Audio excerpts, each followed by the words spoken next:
देशमुख हे एक लोकप्रिय मराठी आडनाव आहे. देशमुख म्हणजे देशाचा प्रमुख किंवा राजा होय.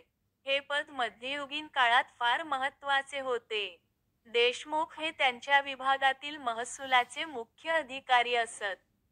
देशमुख हे आडनाव अनेक जाती, धर्मात आढळते, जसे की मराठा, ब्राह्मण, मुस्लिम आणि जैन.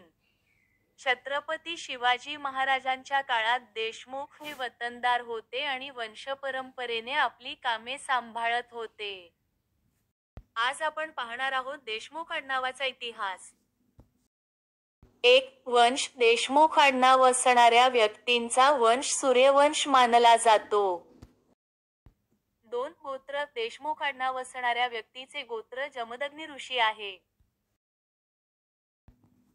3. देवक. देशमुख आडनाव असणाऱ्या व्यक्तींचे दोन देवक मानले जातात, एक वडाचे झाड व दुसरे सूर्यफूल.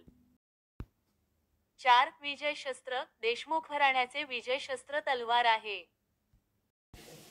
देशमुख आडनावाची उत्पत्ती. अर्थ. 1. राजकीय पद.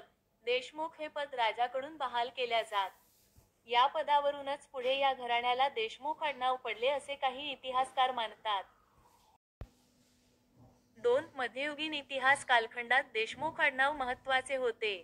त्या काळात महसूल गोळा करण्यासाठी देशमुख मदत करत, म्हणून काही इतिहासकार मानतात देशमुख हा शब्द फारशी भाषेतून आला आहे.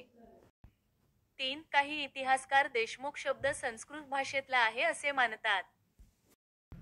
देशमुख आडनावाची आणखी जास्त माहिती पुढील भागात लवकरच. अशीच माहिती आपल्या आडनावाबद्दल जाणून घ्यायची असेल तर कृपया कमेंट बॉक्समध्ये आपले आडनाव टाका आणि आमच्या चॅनलला लाईक व सबस्क्राईब करा. धन्यवाद.